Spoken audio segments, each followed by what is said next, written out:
Do you ever listen to the band Phish? I met their guitar player, who was really nice. I'm forgetting his name now, but if I wasn't so lazy, I'd go over to my address book and look it up, because I know I've still got his phone number. They seem really cool. You know, that I know he was telling me that they do the whole Talking. They did the whole Talking Heads album, Remain in Light, live, and they do that here and there. Like they'll play a whole album. He said they played the Velvet Underground Loaded album, and I thought that seemed really cool. It seemed really fun to do and fun to witness, and I certainly love the idea of people just going up there and jamming for long periods of time. It seemed like a really fun existence those guys have, and I suppose I should buy. He told me I should buy one of their live albums if I was to hear them. I really liked him as a guy. He was really nice. Do you see the Chili Peppers or yourself getting deeper into improvisational territory?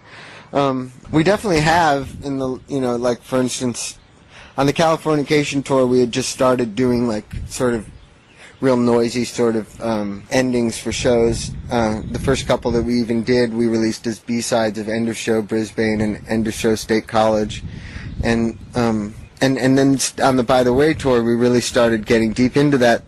Sometimes improvising as much as like 50 minutes at the end of performances, and we throw little improvisations into the show, but Anthony does improvise with us. A lot of singers have a hard time improvising words and stuff, and he's really good at it, but I guess when the improvisation is constantly changing, sometimes it starts to become more instrumentally oriented, and at which point Anthony starts, whoa! Sorry, I won't explain what just happened, but that was just a real crisis, but it's all right now. Oh God. So it's just something that we have to, find a middle ground for, improvisation is the whole way that our music comes about, and so, and it's something that I would say all four of us are really deeply into. But and as far as doing it on stage, we do it a lot, but to do it to the degree that someone like Phish does it, they all play instruments, and a number of them sing. So in Anthony's case, while we're improvising, he has to just be kind of standing around waiting, and for him he starts to kind of lose his flow from just standing around.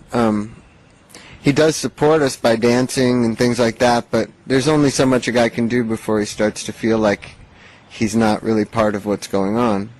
So that's the difference in a band like Phish. They all play instruments, so they all have, nobody's left out when there's no vocal. And improvisational music is largely about being instrumental. Even if you have a vocalist who can improvise, you wouldn't want to just hear that for a whole hour or whatever, whereas instrumental music can go on for 3 hours and it's great.